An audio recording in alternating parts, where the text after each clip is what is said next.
What up, what up, what up? It's AY here, and thank you for tuning in to another episode of Woodbine Sports Entertainment.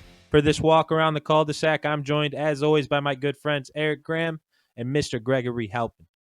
The NFL draft is come and gone, so we will be reviewing our team's picks and what things might look like going forward. So starting with the 4th overall pick, the New York Football Giants are on the clock.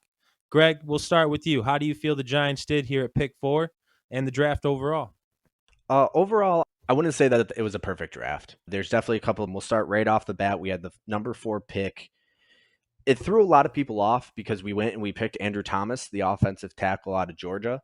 A lot of people were thinking we were going to pull Wirfs out of Iowa, but I'm not ready to sell it out yet. A lot of people weren't happy, but I'm not ready to sell it out yet because a lot of people haven't been mentioning Andrew Thomas was the number 1 ranked offensive tackle before the season started. Right. From the research that I've done, it's not like he had a bad season. I think Wirfs, it's kind of just the who's hot, who's not thing. Andrew Thomas came, he did what he was supposed to do, so nobody really noticed because he just came in and did his jobs. Wirfs was a lesser known tackle, so he was able to come onto the scene more, and he grabbed more attention because he wasn't here last year doing the same thing he was. Right. So he's the shiny new car in the driveway exactly that you want to take exactly. out. He's the one attracting all the attention because he's new. But Andrew Thomas came in, he did his job this year. He had 793 blocks last year. So 793 plays he was blocking, whether that's pass or rush. He blew 8 blocks.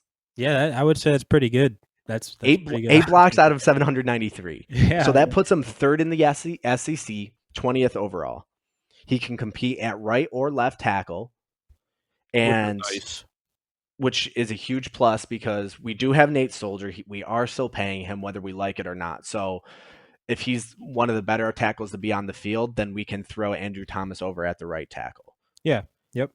And the big thing is there's a lot of comments because obviously even last week I was selling Isaiah Simmons hard. A lot of people wanted us to pick Isaiah Simmons that are fans. A lot of the analysts had us picking Isaiah Simmons.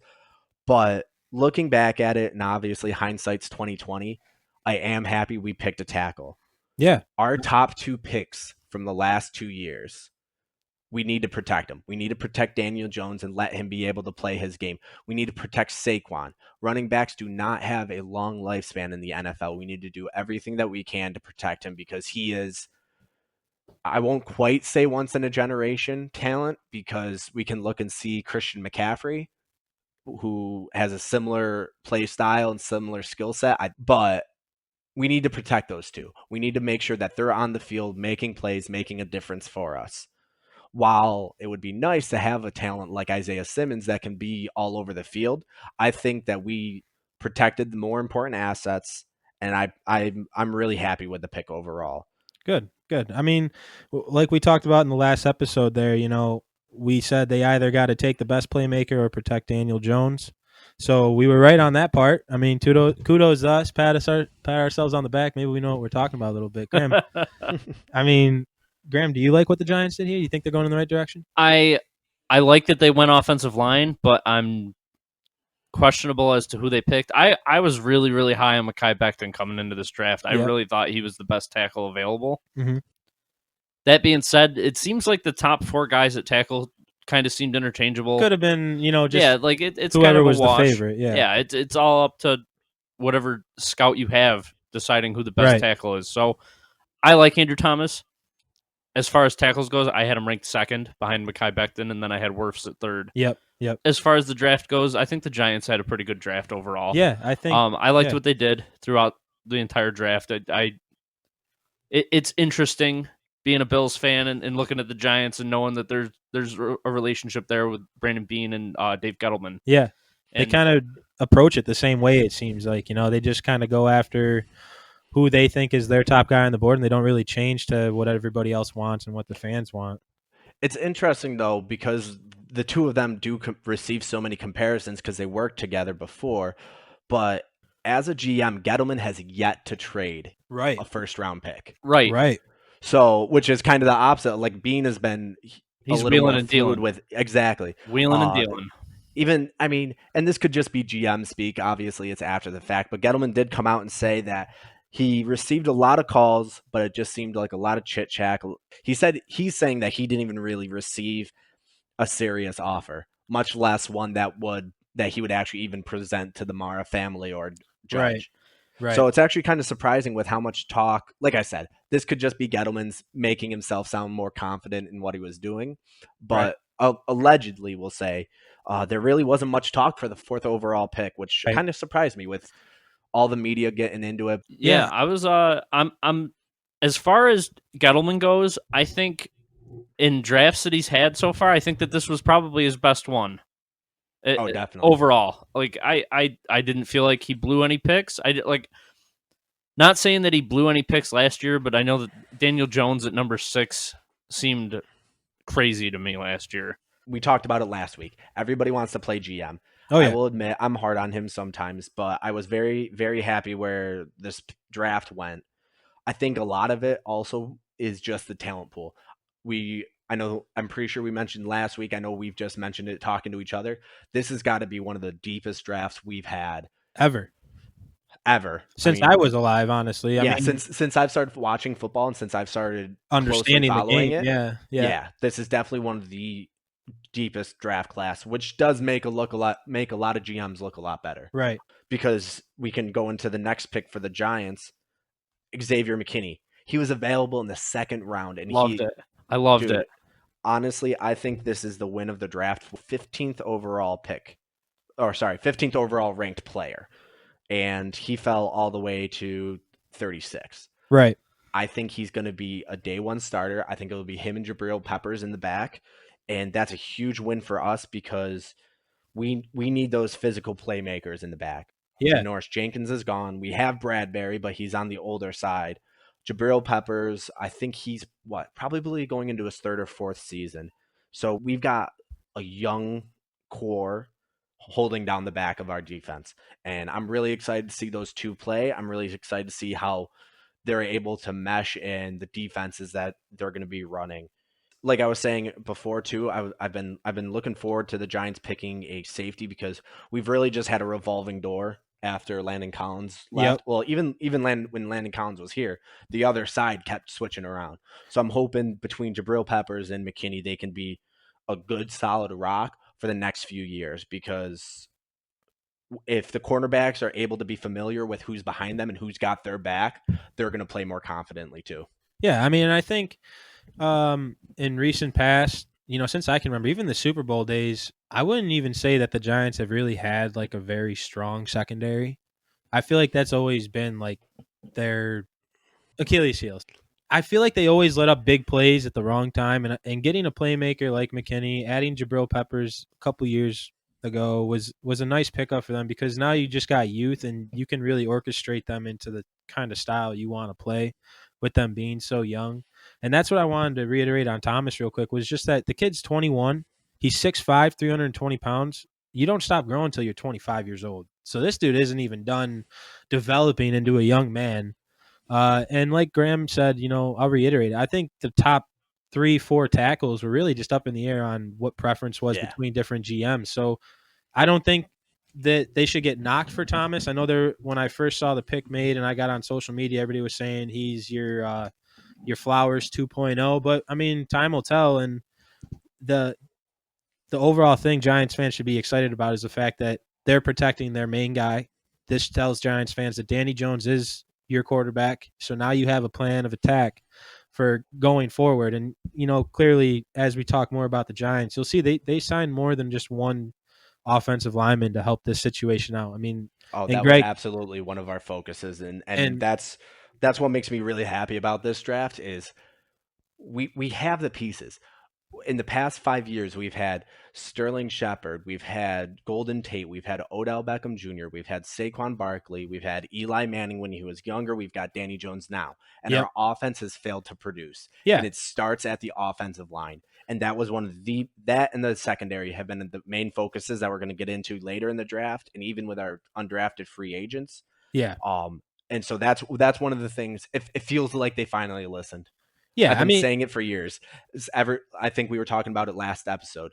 back in the Super Bowl, the 2 Super Bowls we won, those were all name brand guys on that offensive line and the defensive line. defensive line too, but especially just with that offensive line, just giving Daniel Jones the time to actually be able to play like an NFL quarterback, I'm beyond happy that was the focus. You know, and another thing I'm noticing just from the Giants draft picks here is that they drafted a lot of guys that were part of winning organizations. You know, Oregon, Penn State, Alabama, Georgia. I mean, those teams have been fire the past couple of years and really producing some prospects to come out of these last couple drafts. And, you know, I think that's what Judge is going to be trying to do here. I think it's a similar approach to what Sean McDermott made with the Bills when he first got there was it's time for a culture shock. I'm going to bring in guys who are blue collar. They're just going to work and they're not going to ask questions. They're going to do their job. And I think the Giants are similar to the Bills like that because, you know, Gettleman and Bean, they come from the same team. They come from a winning organization. So people can say whatever they want about these guys. Both of them have been in a situation that proves that what they're doing works. Yeah. So you know, the McKinney signing that was an Easter egg. I can't believe he slid that far. I mean, there were so many teams that I feel like could have used him Definitely in the first round that just pass on. Like the Minnesota Vikings, for instance. I was actually pretty surprised that the Minnesota Vikings drafted Justin Jefferson over a player like McKinney because at that point in the draft, you're looking at that board saying this dude is a top, like you said, Mel Kiper, top 15 talent, top 12 talent.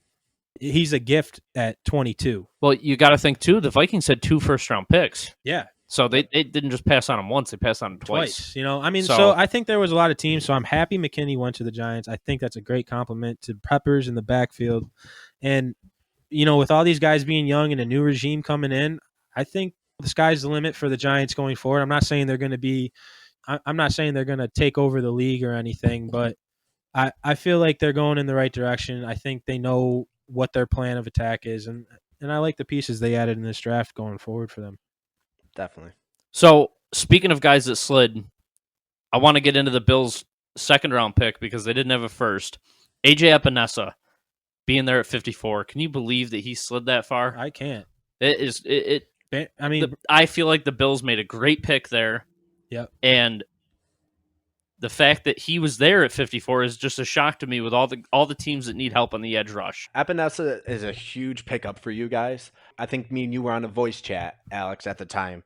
And I was sitting there at the 36th pick while the Giants were getting ready to pick. And I was sitting there, I was like, honestly, McKinney or Epinesa, I'd be fine with either because it's also an issue for the Giants is the pass rush. So I think he's just going to be a 130% motor every time, all the time. Oh, yeah. He's going to, like I was saying last week, it seems like one of the easier positions to translate over is a pass rusher. Mm-hmm. So I think he's going to come in, he's going to make a direct impact. And like you were saying, you can't have too many pass rushers. Right. One guy tires himself out, you throw the next one in, you can switch them around. You can just have your defense have different looks. You can just throw the offense off by just mixing up all these players, being able to mix and match and show different defenses. I think Epinesa is going to be a fantastic player for you guys for a good long time. Mm-hmm. Well, the thing is with Epinesa too, he's only played 3 years in college. So he came out as a junior, which shows you a little something about him that he was considered by some to be the second best edge rusher in the draft at only a junior. So he throughout his career has had some good numbers.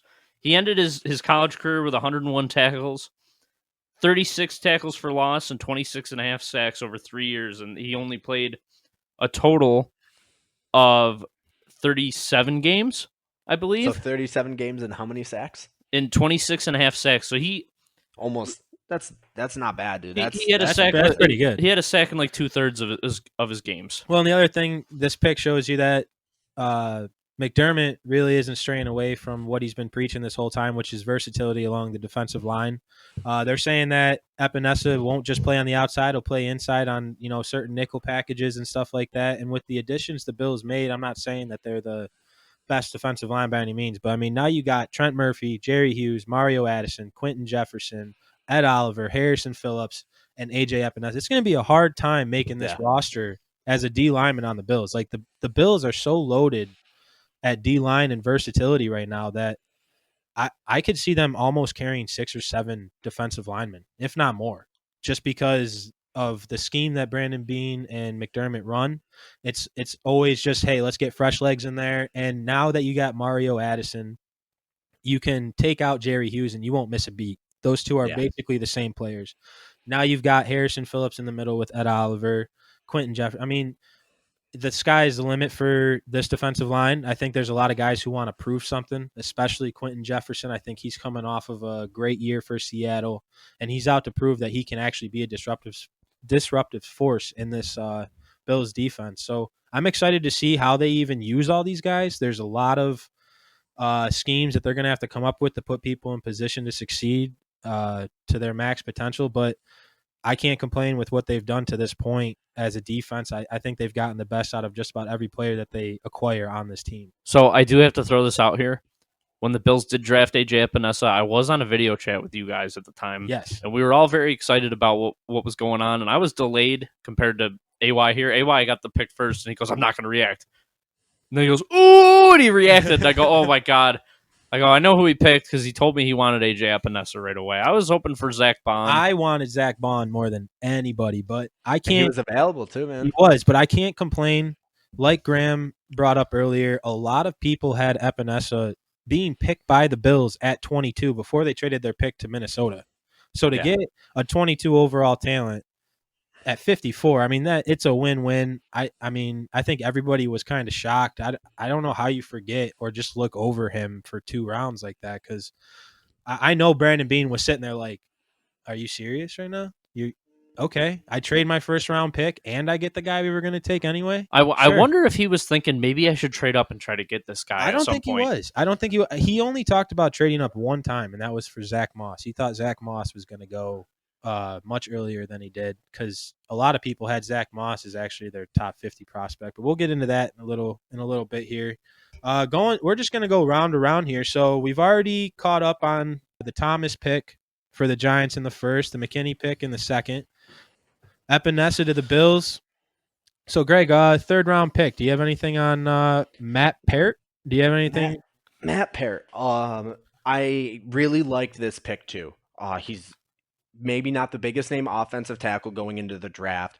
There was so much focus at the top that a lot of these players down below got overlooked, but he's a really good player. I'm not sure he could quite be a year 1 starter, but like I was saying, right now we're paying Nate Soldier a lot of money.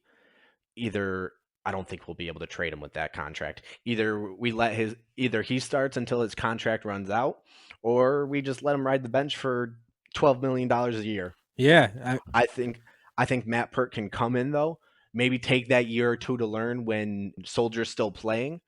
He comes out of UConn, which isn't obviously one of the bigger football schools, but he has the size, and I think that with the right coaching, he's going to develop into a solid tackle. I think he can definitely be able to learn with the veterans that are on the team, and I really think that he's a solid pickup in the 3rd round. Maybe not a first-year starter, maybe a 2nd or 3rd year. So it might be a while till we see his name on the starting lineups, but I think he's a great pickup in the 3rd round, and it continues to address what our biggest problem has been for the past 3 to 4 or 5 years, that offensive line. I think that Gettleman came in and he knew he'd put this off too long. I think it's a great place to start. I think it's better to have more options. I just don't think the ceiling is high enough for the offensive line we ran last year. So I'm all for bringing new pieces in. Peart will be another maybe project player, another 2-3 years, but he'll come in and I think he'll have a good impact then. And honestly, depth on the offensive line is probably one of the most important things in football that people take for granted, because offensive linemen get hurt all the time. They are the guys in the trenches that are just getting bashed around. They are tough, and having a guy like Peart, I think, for the Giants is definitely huge to have as a backup, potentially a starter over Soldier. Honestly, I think that this kid, the ceiling is very high for him. Yeah, and I think it goes back to what we were saying, this being one of the deeper drafts, just all around. I mean, there's a lot of guys coming out here with your atypical setup as offensive tackles, safeties, corners. I mean, these tall, big, athletic guys. I mean, none of these linemen were really small this year. I mean, the biggest knock on most of them was just having shorter arms from one to the other. And other than that, I'm pretty sure because I watched the whole entire draft, and every single time they pick somebody from rounds 3 and on, it's like, oh, this is an interesting pick. Da da da da da. But if you really actually measure up the measurables from one to another, they all kind of fall around the same category. They're all big frame, athletic guys, strong punches. So I think Joe Judge, he has a good head on his shoulders with a good staff. They're going to get the most out of the players that they picked. Yeah. Again, great thing for it just shows you Gettleman's ready to move this run game on and move this pass game on and try to get guys in here who can not only just contribute but make the people around them better by just competing. So I thought it was a great pick. I think the Giants are doing the right thing over there. Yeah. Who'd you guys pick up for the third round? We got Zach Moss, baby. Big Zach Moss. We got Mr. Zachy Dacky bringing in the tacky. That's not Randy Moss's son, correct? This is actually he got signed after.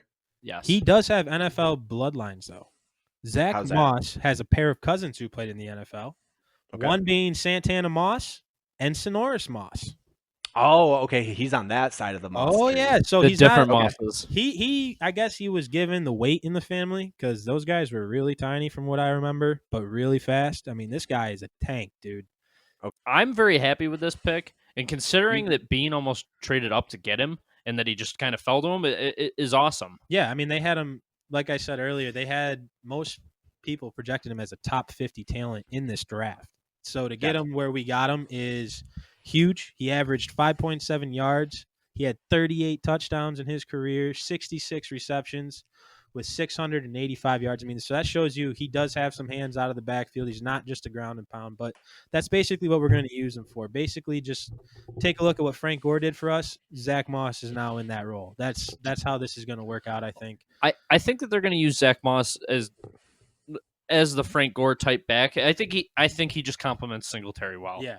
Basically. Yeah. Big workhorse. Yeah, I know you guys were just talking I know you guys were just talking last week about how you guys needed a power back to complement Singletary. Yeah. So that's a really good pickup for you guys. Yeah, I can't complain with this pick. I mean, the stats speak for themselves. There's not much you can really say that he hasn't already proven. So going into this year, we've got Devin Singletary, Zach Moss, TJ Yeldon. Hey, and for all the Bills Mafia favorites, we got Christian Wade back there still. So let's see what happens. I think that Zach Moss is an interesting pick. I really liked him coming out of college, but I feel that Zach Moss is going to be more of second and two. No, that dynamic back that you put out there. Yeah. When you need a big play. Yeah, maybe. I think that he has big play potential. I think that he is gonna definitely split time with Devin Singletary. Oh, yeah, it's gonna be easily a 50-50 backfield. I think they did the right thing. Great compliment. It's really going to open up the field, too, because now we can go single back, and he can go ground and pound right there by himself. He doesn't need a lead blocker. And if anything, I'm really happy that Brandon Beane didn't trade up to get him. Yeah. And that he just fell to him. Yep. And he was even saying, I'm frugal with my picks, so if I'm trading up for you, then, it just didn't seem like what he was going to get for the pick he wanted to trade for wasn't worth what they were wanting from him. So he just didn't make the move, and we ended up getting that win anyway, and it worked out. So, well, and I think this year's draft class really did contribute to how few trades there really were. We were going into last week on our podcast, and we were talking about, oh, yeah, man, other than the number one pick, any of the top 5 could be traded for. But I think because of how deep this draft class really is, I think that almost kind of deterred people. They didn't have to trade up because the next guy up was just as good.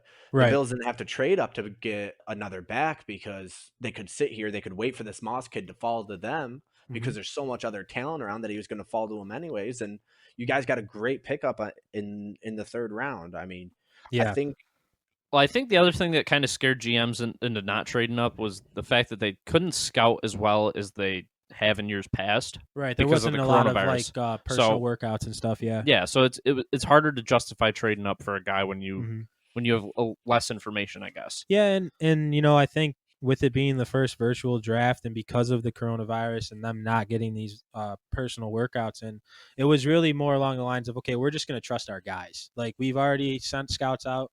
Maybe teams were just willing to settle with what their scouts brought to them rather than take risks and jump up for people that they might not have had the time to scout further. Yeah, so 4th round, the Giants picked up Darnay Holmes, cornerback out of UCLA. I like this pick as well. It continues the trend that we're focusing on improving our secondary and improving our offensive line. He's a good pickup. He's definitely more comfortable in man coverage, which I think we're going to be able to play a lot of because of our secondary or deep secondary. I think having those two safeties back there, we're going to be able to play a lot more man because in the case that a coverage is blown, we have two solid, dependable safeties back there. So I think Darnay Holmes is going to come in. He's got a great aggressive play style, and he's just going to add more young talent to this secondary. I mentioned McKinney before. We drafted DeAndre Baker last year. We have Corey Ballantyne and Sam Beal too. We have a real young secondary that might not be at their best now, but hopefully in the next 2-3 years, they can reach their potential and grow into a fantastic secondary that hopefully we can keep together for a while. It seems to be hard with how much these players want to get paid, but I really like the direction that we're going. We're getting aggressive playmakers, people who are going to come out, like I said, give that 130% balls to the wall play style.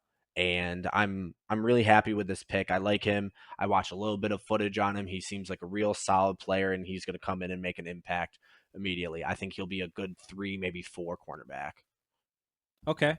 I mean, and the other thing going forward, back to your thought there about them being young and everything, that's also a plus in the contract business. So now you got a bunch of guys who are little cheaper that you're hoping you can develop into full-time starters before their rookie contract is up and you have to spend a bunch of money on them. I mean, the only guy you're really paying right now is who'd you pick up? Bradbury. Yeah. I mean, so that's also a plus with the new regime coming in. They're going to want to instill their play style. They're going to want to instill their schemes. And you've got at least 4 years now with a good majority of your secondary to crack that until you have to pay them. So that's also something you're not going to have to worry about as much. I mean, it's really kind of a blessing and a curse because at the end of those 4 years, what happens when all these guys are up for contracts and you magically hit on every draft pick that you pick? And the Bills might be facing that pretty soon. Yeah.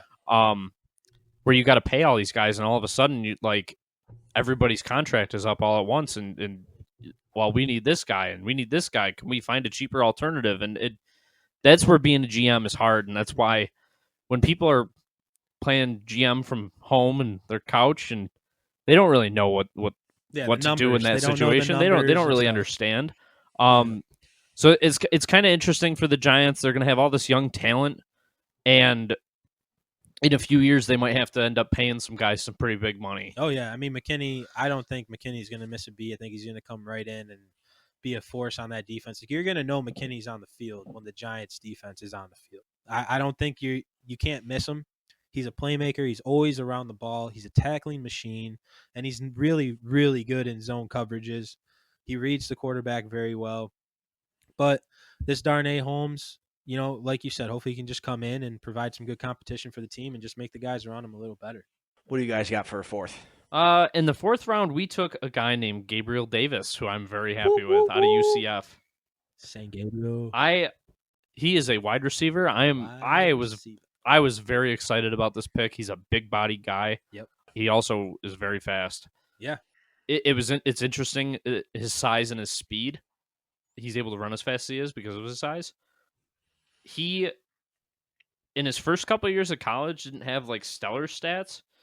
As a freshman, he only had 27 receptions in 10 starts and had 390 yards and 4 touchdowns. So he didn't go crazy as a freshman. That's not bad for a freshman, though. No, but I mean, you can tell he grew every year that he played. Yeah. So in a sophomore season, he played 12 games. So he played 2 more games, but he had 53 receptions, 800 yards, and 7 touchdowns. So that's an improvement.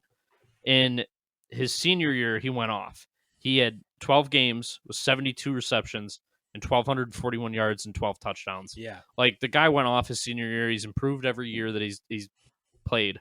And I'm super excited as a Bills fan to just have another weapon for Josh Allen. Mm-hmm. I know that we got Stephon Diggs in a big trade, which I feel like we totally won now after the draft. Yep. I'll get into that in a minute. I love that we got John Brown still. We got Cole Beasley. Yep. Now we got this kid, Gabriel Davis. We got Duke Williams. We got all kinds of weapons for Josh Allen and Isaiah McKenzie. It is just nice to have the tools there for a young quarterback to really see what he can do. Yep. And I think that this year is going to be the prove it year for Josh Allen. And I think that's what they did in this draft is they got him a couple extra weapons with Zach Moss and Gabriel Davis. Yeah, I mean, back to what McBean have been trying to do since they got here. I mean, the culture, the kind of players they bring in here. This Gabriel kid, he is the definition of what they are looking for in a player on and off the field.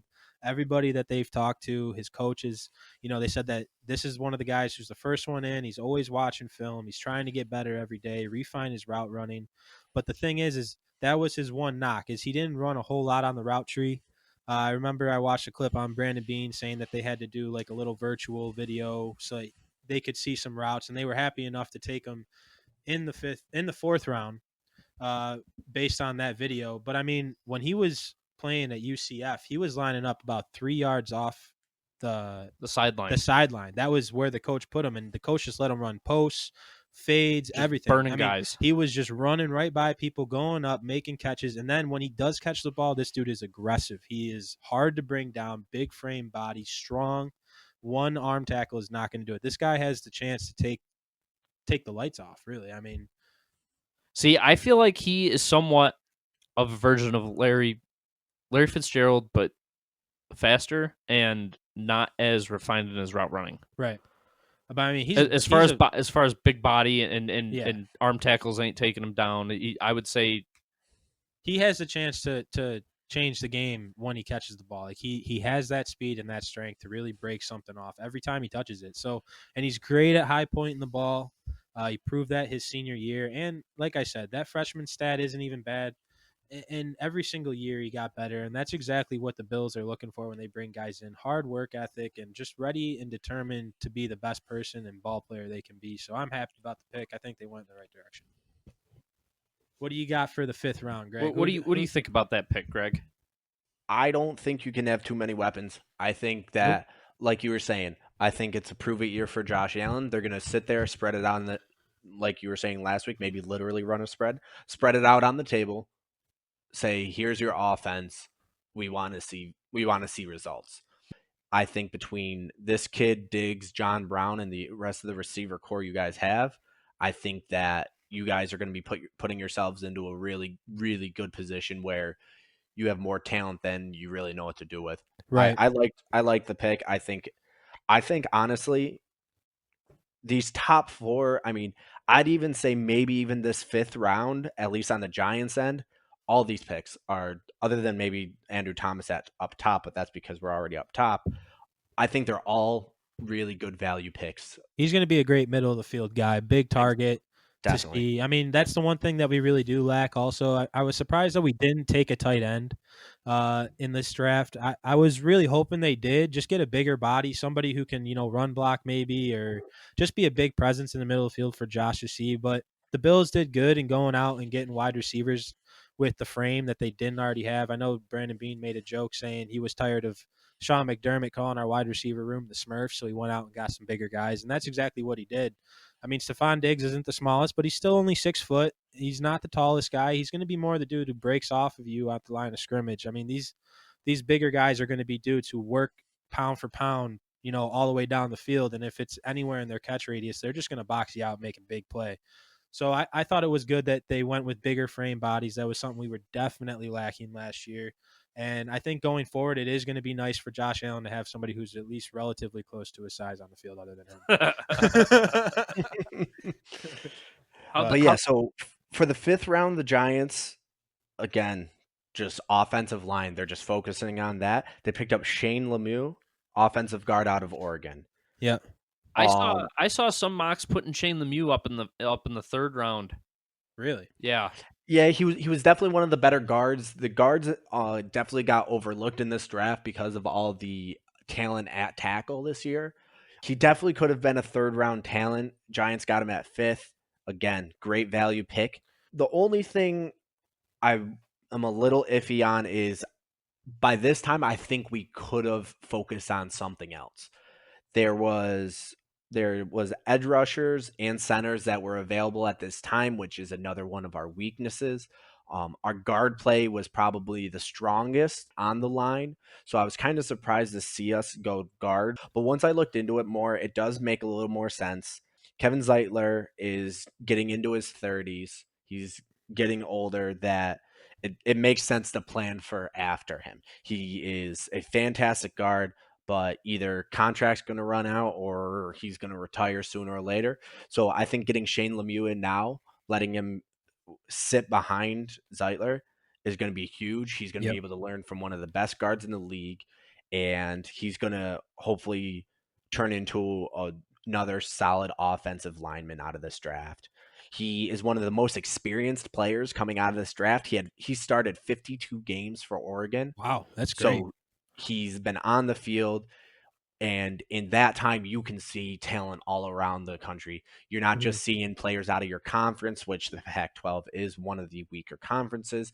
He was seeing players from all over. He was dealing with pass rushers from all over, different kinds of talents, power, speed. He's one of the most experienced players coming out, and I think that's going to translate really well over into the NFL, and he's going to be able to take the experience that he got and the experience he's going to pick up from Zeitler, and I think he's going to be able to put those together along with his hard work to become one of the better offensive guards in the league. I think he definitely has the talent and that he could develop into that. I don't think he's going to be some middle of the road guy. I think he could definitely build up and become one of the better offensive guards in the league. Honestly, I think him in the 5th round is a huge steal for the Giants, and I love what the Giants did in this draft in general in the offensive line. It's fantastic. The best way to build an offense is through your protection, and I've been saying that for most of my life. Like, I've loved the offensive line. Inside out, yeah. Inside out. Inside out. The Giants have been trying to do the opposite. The Giants have been trying to do the opposite for the past few years, and they've been on the same merry-go-round. And you can obviously see there's no results. Yeah. We went out and we drafted Odell Beckham Jr. We went out and drafted Evan Ingram. We went out and drafted Sterling Shepard. We went out and drafted Danny Jones and Saquon Barkley. And we still have one of the bottom third offenses in the league. Yep. And it shows that if you don't have the offensive line, then you don't have the offense. Right. Right. And it's all about cohesion, and I think that getting young guys in at the same time, they build a rapport with each other, and they build a great chemistry, and I think that in the future it'll turn into a strong group of offensive linemen. I think that room gets better the more competition you have in there, and the younger it is, because these guys are hungry. They're all hungry, and they're all after a spot on this roster. And I think that this Shane Lemieux is going to come in with a chip on his shoulder being drafted so late in the draft. And I think he's going to work real hard for the Giants, and I love this pick. Well, we've seen what determination can do in this league. I mean, from undrafted to drafted too late, stuff like that. I mean, we've seen what determination can cause a player to do, like Philip Lindsay going off. I mean, so like you said, look on the other side of the ball from him, Chris Harris Jr. He went from undrafted to all decades team. Yeah, I mean, that's remarkable. So, hey, maybe he can come through and do that. That would be great. Let's just remember where Judge comes from. The Patriots way is, grow in, teach, and then when people start falling off, you got somebody right there to go. So I know a lot of people that they overlook the fact that it's the 5th round and stuff, but I mean, you could still get massive production from rounds 4 through 7. You might not see what he can do to his full potential this year, but given time underneath, Joe Judge and this coaching staff, I know that they are going to groom their players accordingly, and they're going to get the best out of them, because it's a very similar situation to the Bills. I mean, you're building a different culture in New York. You're getting people there who are very determined to get the best out of their product. And I'm sure it's like that across the NFL, but when a new coach comes in, he's got a chip on his shoulder. Let me show you what I can do compared to your last guy with guys you've never heard of, so Joe Judge has something to prove, and he wants to prove that he can develop players and become a successful football team. So I think Shane Lemieux will be starting for the Giants within the next couple of years. Maybe not this year. Maybe. Who knows? I mean, somebody could go down and he just takes over the spot. Definitely. So, I think great pick. it would not surprise me. I would say 3 or 4 years down the road that that all the players that the Giants pick in the first 5 rounds are every down players. Yeah.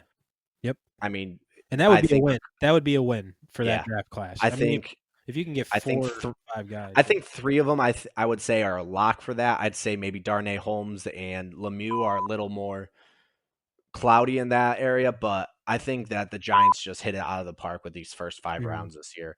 I think that I don't know if I could have made a better draft myself. Okay. Not that I'm a GM or anything. I'm just sitting here trying to get paid to talk about it. But who'd you guys pick up in the 5th round? Jake Fromm. Oh man, I've been waiting for this one. From State Farm. It's the end of Josh Allen's reign. Oh right? Jesus, get over it. You know, to be honest, I'm sick of it. The first thing I did when I saw this pick, AY texted me. He goes, "Did you see who we just picked?" I said, "Yeah, Jake Fromm. Can you believe it?" He goes, "Yeah, man, it's awesome." I go, "What do you mean it's fucking awesome?" I go, "Dude, this might start a quarterback controversy because people are so critical of Josh Allen that they're going to be calling for this guy to be starting day one." Yeah, and they're out of their mind. I mean, don't get me wrong. I'm pretty sure everybody who follows any college football or football in general has heard of Jake Fromm. He was a very highly touted high school prospect, went to Georgia, beat everybody he had to beat to get that job. And since he got the job, he never lost it. He beat everybody that came in there to try to take it from him. His coach is very high on him. I watched I know they're highlight films, but I watched the whole entire Georgia-Alabama game and the whole entire Georgia-Auburn game. And I'm telling you right now, this kid is smart. He protects the ball. He's an anticipation thrower. He doesn't have the strongest arm in the world, but I don't think you see it on the tape. I think he makes the throws he needs to make. He puts the ball where only his receiver can get it. He's a back shoulder specialist. I was so thrilled to see that because that is something I hope that when he shows up at the practice room, Josh Allen adopts that, because that is what Josh Allen is missing, is that back shoulder touch pass on the sideline, only where your receiver can get it. And Jake Fromm is a specialist at that. I feel like he is very good at that. But going into both of those games, he knew he was going to get hit the most in those games out of any games of the season he was already in.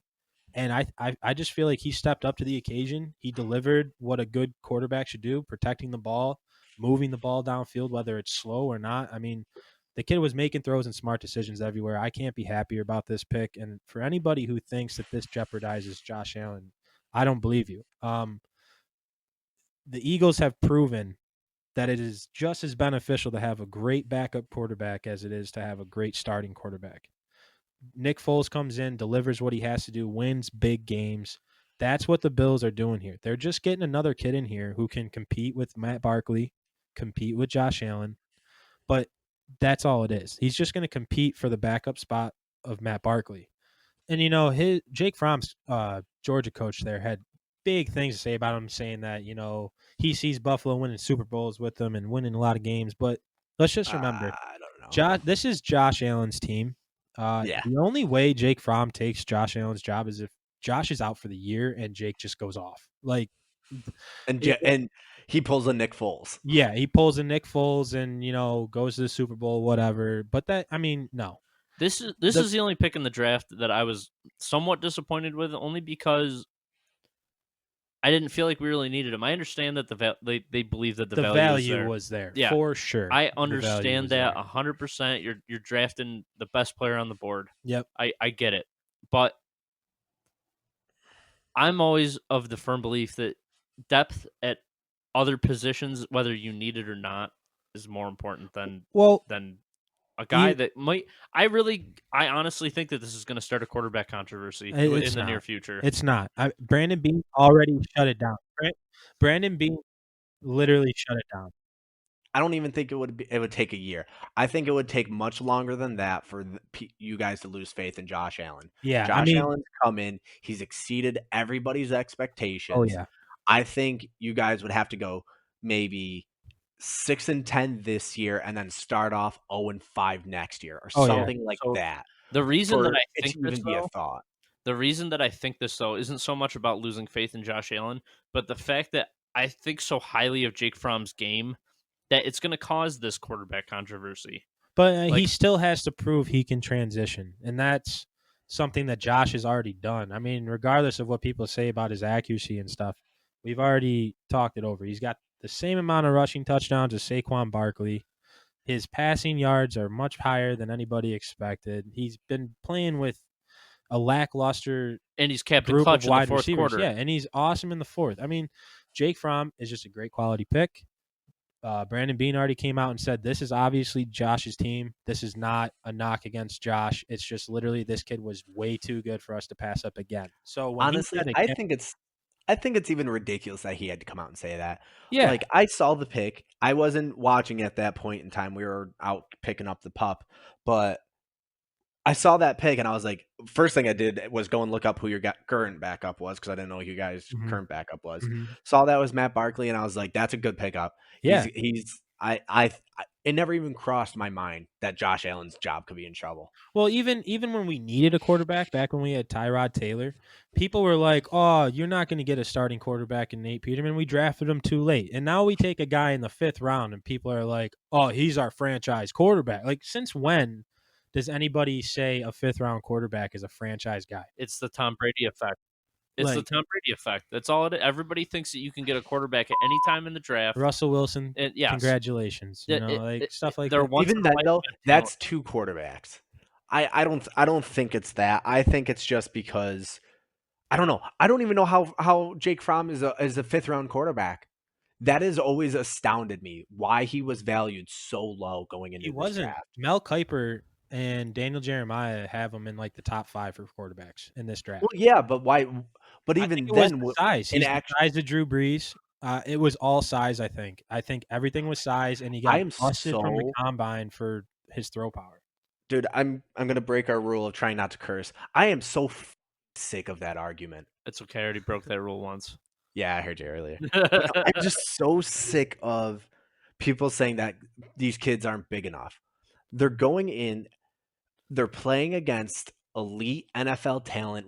Especially in the SEC, he's playing against elite NFL caliber talent week in and week out. Now, did they win championships every year? No. But who did he lose to in the championship? Oh, only 2 quarterbacks that were picked in the first 2 rounds, one of them being Right. the 5th overall. Like, I don't get why, like, maybe you don't draft him even then. I mean, well, I guess this might go to show, but Baker Mayfield was drafted number 1 overall. Kyler Murray, number 1 Kyler overall Murray. quarterback. Kyler Murray came in and for the situation he was in, balled out. He wasn't one of the best, but he came in and he played good football for what was given to him. I'm honestly excited to see what he's going to do with DeAndre Hopkins. I think that he's going to become more and more dangerous. I don't think the Browns' issues are entirely on Baker Mayfield. I think it's been the offense that's been run around him.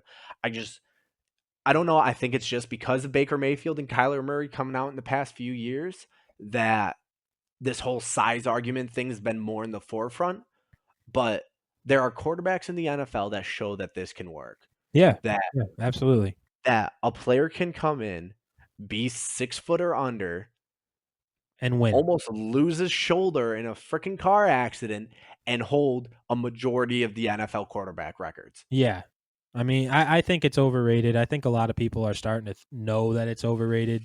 It's just that most teams just want that prototypical quarterback size. That's just what they're looking for. So they knock guys who aren't that typical size that you want in a quarterback. The Ben Roethlisbergers, the Josh Allens, those big frame dudes who can take hits and launch the ball down the field. That's just the direction the NFL went in for a while. And I think most people are starting to see that there are the Russell Wilsons, the Drew Breeses, the Kyler Murrays of the world who can come out here and sling the damn ball and get the job done. And that's Yeah. I think over time you're going to see the NFL kind of go back to just field generals. They're going to go back to guys who just protect the ball. The biggest thing about football is it's keep away. You don't want the other team to have it. So yeah, this guy's 5'10". He threw 40 touchdowns. He threw 12 interceptions. Or do you want the guy who's 6'7", 230 pounds, threw 14 touchdowns with 21 interceptions. But the potential's there. Nah, I'm going to take the proven guy, 5'10", who knows how to win already. You can't teach winning. You can't teach it. You can't teach the dog, Like, you can train it. You can train it. You can show it what not to do. But you can't teach what Jake Fromm brings to the table. He's a very intelligent football player. He's protected the ball since he's been at Georgia and since high school. He's a winner. I'm happy about the pick. I think he's going to bring a great package with Josh Allen in practice, and they're going to learn a lot from each other because they're honestly, they're polar opposites of players. Josh Allen is your scramble improviser. Jake Fromm is your field general guy who is just looking to get the ball out in 3 seconds, quick release. And so you're saying they're going to start running a 2-quarterback set?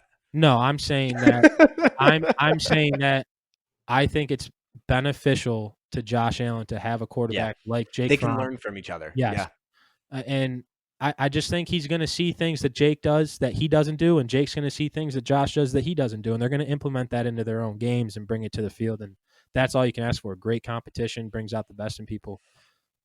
I don't know how you guys feel about your 6th and 7th round picks, but at least for me, I think it's a lot of really, I think it's just going to be depth in special teams players. So for the Giants in the 6th round, they picked up Cam Brown out of Penn State, linebacker. They picked up Carter Coughlin, linebacker out of Minnesota. He adds more of a pass rush to our linebacker core. We drafted a cornerback, Chris Williamson. Really the only two, so we had 2 more 7th round picks that I found interesting for 2 totally different reasons. We had TJ Bunsen, a linebacker out of South Carolina. The reason I find him interesting is because of all the talk with Joe Judge and the Patriot way. This guy, I don't know why we picked him. Maybe he was his best player available at the time. I don't think he was, though. He had 0 sacks in 2019. He's only 6 foot, 230 pounds. And he had 4 personal fouls or unsportsmanlike conduct. I don't know why the Giants picked him. They obviously saw something. I don't know what it is. Maybe he's just the kind of guy who's going to fit the role of the scheme they're going to run. Maybe he's got. Maybe I'm interested to see what we're going to do with him, because on paper the pick doesn't make sense, but we'll just have to see. Right. Other than that, we had another 7th round pick, Mr. Irrelevant, the last pick of the draft. It was Tate Crowder, linebacker out of Georgia. Good luck, Crowder. Good luck, buddy. Yeah, I mean, I think that he was a 2nd string, but he was on a good team. He was on the Georgia Bulldogs, had a good linebacker core. I don't think that's a knock against him. I think that's just the talent around him. We just brought in this new linebacker core. Joe Judge, other than being special teams, he's worked with linebackers as well. I think Tate Crowder could come in, be a good role player on the team. I think he can make it through training camp, maybe be the 3rd string if that, come in a few plays every game, but come in and hold the line down and do his job. He's that kind of player that he's going to walk in and he'll do his job. Right. But that's all the picks for the Giants. What'd you guys have for 6th and 7th round picks? We had Bass, the kicker, which I'm not really making much of this pick. I know a lot of people are probably going to start talking if Hausch is out. I don't think that's the case here. Brandon Beane and Sean McDermott have always carried multiple punters and kickers going into preseason. So let's not forget they also have Vedvik, who was all over the league last year, couldn't make a kick and couldn't punt for shit. I just don't see much coming out of this. I think it was more along the lines of, let's just bring in competition for Steven. Steve did struggle with the deep ball, and if he can't kick that 50 plus, accurately, consistently, I think that's his biggest fault. We all know Hausch money is Hausch money from inside the 50. Maybe this is just a pick where they carry 2 kickers and a punter. Maybe they carry 2 kickers. I don't know if this basket can punt. I don't even know. But if that's the case, maybe that's what they do. Maybe he's just kickoffs. So I'm not really making much of this Bass pick. I honestly think it's just to come in and see if he can give them something that they were lacking last year in any way. See, personally, I actually like this pick a lot because I think that he is going to replace Hauschka this year. Wow. This year. The reason that I say that is because Hauschka struggled last year. He got better as the year went on. But he struggled hard in the beginning of the year. He was even missing extra points. And, Yes. I mean, he So was. do you think this kid is week 1 starter, or do you No, think I don't know. they just It's- hold this kid on the bench waiting for Hauschka to mess up? I think that's what they're gonna end up Well, doing. I don't think you can even see that. That's where the only thing I'm confused about is you spent a 5th round on him. And the Sixth. Patriots or 6th. The Patriots took somebody in the 5th, but last year was a good example of how important it is to have a reliable kicker. So if you take a guy in the draft with a pick, you're kind of saying that you're gonna keep him. You're going to keep him. Because if you put a guy like Bass even on the practice squad, I mean, look at Vedvik. That guy literally struggled everywhere he went, and the Bills and the Jets and everybody still took chances on him because he has the potential. I don't think that you can put this kid on the practice squad. That's what I'm without him saying. getting picked He's going to up. get picked up, is Yeah. what I'm saying. So if you spend a pick on him, you're kind of telling me that he's got a role somewhere. I just don't know how. See, he's got all the leg strength in the world, this kid. He made a Mhm. 50-yard field goal. I saw the video of it on Facebook yesterday. It was awesome. Mhm. Made a 50-yard field goal without running up, just standing still and Yeah. kicking. Unreal. Yeah. He's I've got never potential. seen that before. So I like the pick personally. Mhm. Not saying that it was necessarily a need for me in my Yeah. head. Yep. Because I mean, kicking can make or break a game. Right. But at the same time, you have Steven Hauschka, who's been pretty reliable for you over the years. Most of his career. Yeah. And even though he struggled early in the season last year, he figured it out and he got it done at the end of the year. Yep. So that's huge. And they're not. I know that the Bills front office, they are not necessarily saying that Hauschka's out, but they know that Hauschka's getting Time older. is running Yeah, out. he's getting older, and it might be time to start getting another guy in. Yeah. And like last year, they had Chase McLaughlin Yeah. on the practice squad, and he got picked up right away, Mhm. and he was gone. Mhm. And now Chase McLaughlin might be a great kicker. So we'll just have to see where that goes in time. But we'll see how that plays out as preseason goes and everything else. We also had another 6th round pick in Isaiah Hodgins, wide receiver, big frame again, like Gabriel Davis, big dude, kind of underrated. I actually read a couple articles where a lot of people were saying that he might have had the best hands in the draft. Gets open, and from what I saw, he only had like 3 drops all year.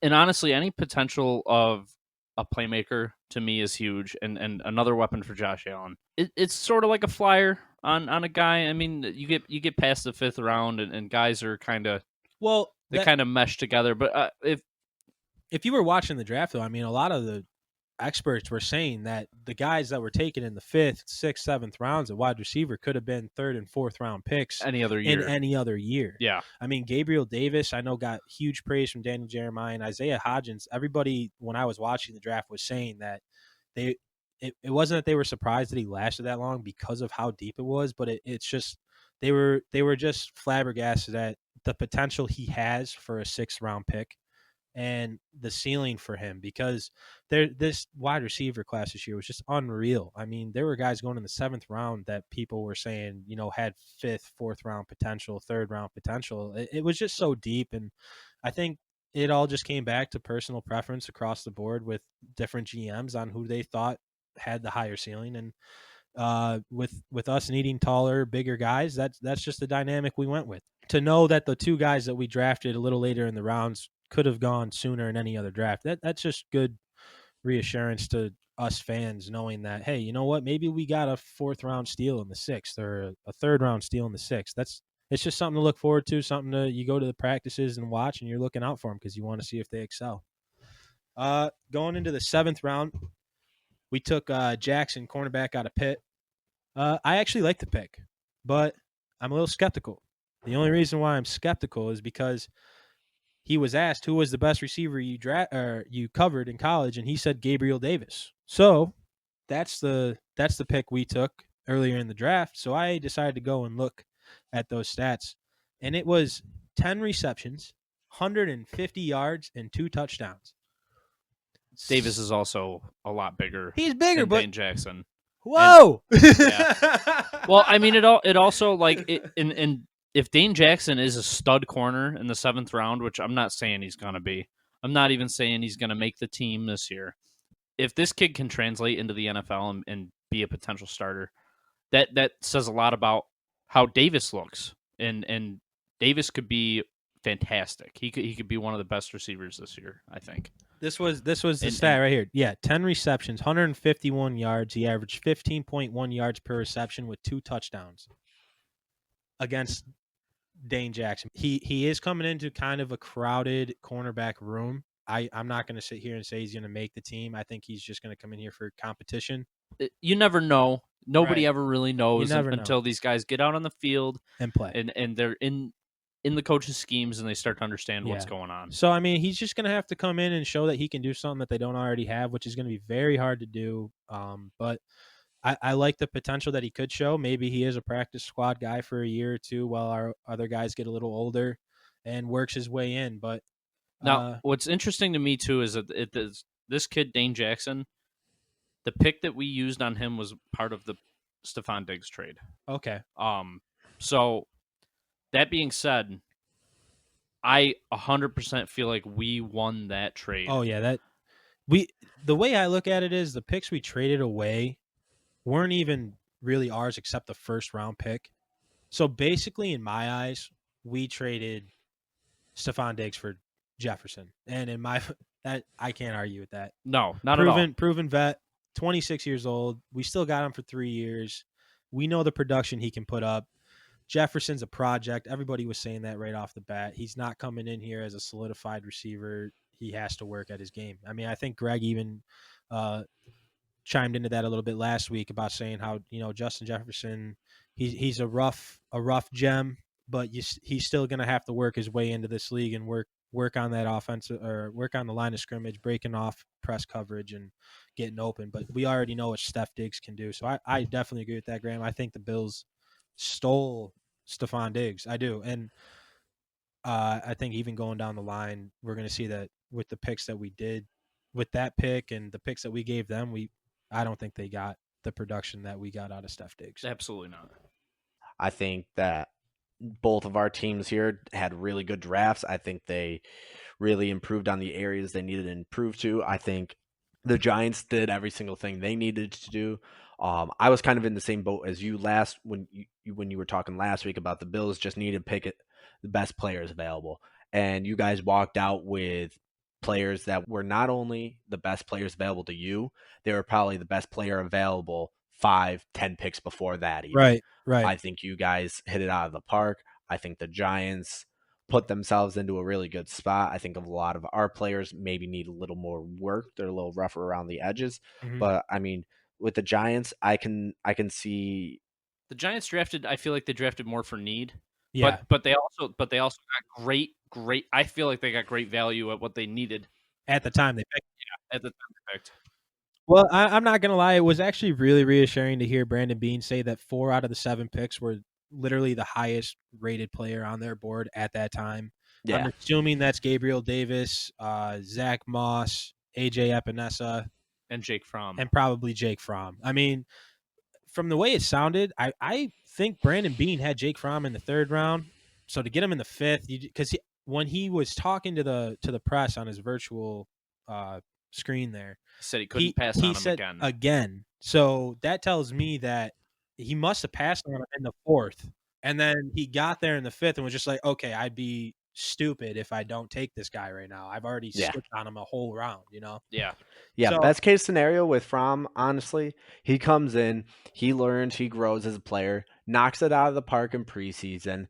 Everybody wants him in 3 to 5 years. Yep, and you get a You second. got yourself a round pick. yep. You got yourself a Jacoby Brissett, a Jimmy Garoppolo. Yeah, so I I mean, mean, it's a great pick. Great pick. Yeah. So as far as the Giants go, Greg, who do you think is the biggest impact player from the draft this year going into next season? Biggest impact player, I think, is probably going to be Xavier McKinney. I don't think he'll be maybe not the best player, but I think that he's definitely going to end up with the most attention on him being on the defensive side of the ball and making those big plays. I think he's going to draw more attention. I think that just comes with the position he plays, though, compared to being an offensive tackle. I think Andrew Thomas is going to come in. He's going to do his job. He's going to be a real good player, and he's going to get a real good rookie season under his belt. But nobody's sitting there throwing pancake blocks on the top 10 Sports Center plays. I think McKinney's going to verbally, I think McKinney's going to have the bigger impact. I think, but I don't doubt Andrew Thomas is going to show up though. Well, I I'll tell you what, he's getting thrown into a rough situation in New York, though. In terms Dude. of who they are going to be playing, he's now going to face Chase Young, Ryan Kerrigan, DeMarcus Lawrence. He's going to Cut be that. going up against Brandon Graham. I mean, so he's going to have to learn real quick Yeah. what the hell he's got to do, because every single week he goes out there for at least 8 weeks, he's going to have to be facing a top tier rusher. So there's a lot being asked of him. I think that's why most people were hard on the Giants for taking Thomas. Most people just thought Wirfs was the most NFL ready for that type of situation. And I think our history is what makes a lot of people nervous. Like you said, a lot of people on social media are saying this is Ereck Flowers part 2. I think that's extremely unfair to Andrew Thomas. It's unfair. I think Andrew Thomas is much more NFL ready. Like I said, coming into the season, he was the number 1 tackle in the draft boards. Yeah. He didn't do anything to lose positions. I think everybody else just gained their positions. I think he's going to be a real good player for a good long time. Yeah, I think honestly, I think my most interesting player, so maybe not the best one, I think it's going to be that Shane Lemieux. I'm looking forward to seeing what he can do and seeing how quickly he can excel and become that every down player. I don't know if you guys looked into it or not, but just a few I won't go through all the undrafted free agents that the Giants picked up, because a lot of them, if they make the team, are going to be special teams players. But some of the more interesting ones are they picked up Kyle Murphy from Rhode Island. He played every single position on the line last year. Versatility, yeah. Right. So I think he'll be interesting, see if he makes the team. Did you guys pick up anybody in the undrafted free agents that piques your interest? For me, Antonio Williams does, the running back out of North Carolina. I would compare him to a slightly larger version of Darren Sproles. He's got the versatility to catch out of the backfield, play special teams, and all that? Yes. Wow. Yeah, I thought I think it was just another versatility move, and you can never have enough competition in the NFL. You always want to bring out the best in your players, and based on the undrafted free agent signings the Bills have made, that's basically what they're telling me here, is they're just bringing in guys who are going to compete, make other people better. Yeah, they brought in a few offensive linemen. Yeah. And honestly, the depth is huge, especially going into the preseason, because at least one of these guys is going to make the team, I think. Not necessarily the offensive lineman, but any of these undrafted free agents, somebody's going to make this team. And it all comes down to who's going to work harder, especially with Brandon Beane and Sean McDermott. Mm-hmm. They want that guy that's going to work his ass off day in and day out, show up to practice every day, looking to learn and translating it onto the field. Obviously, this week we just talked about the Giants and the Bills because those are our 2 teams. But in the next few weeks, we're going to be covering the NFL. We're going to go through all the other teams. But in those next few weeks, Graham, what are you looking forward to talking about? I'm looking forward to talking about the Jalen Hurts pick and the Jordan Love pick. The Jordan Love pick astounds me, by the way. For me, if I had to pick a top 2, it would be probably the same 2 as Graham. Those are obviously the 2 big headline-grabbing topics. But as a bonus, just so I don't copy Graham, one of the other things that piqued my interest that I'm going to look more into is this Division II guy that the Patriots went and picked up in the 2nd round, because of course that's the most Patriots thing to do. Absolutely. Is draft a Division II safety in the 2nd round. All right, and AY, what are you looking forward to talking about in the next few weeks? Coming up in the next few weeks, I mean, the Jalen Hurts pick in Philly was quite interesting to me, along with the Patriots continuing to trade back and only picking one of their original picks going into the draft.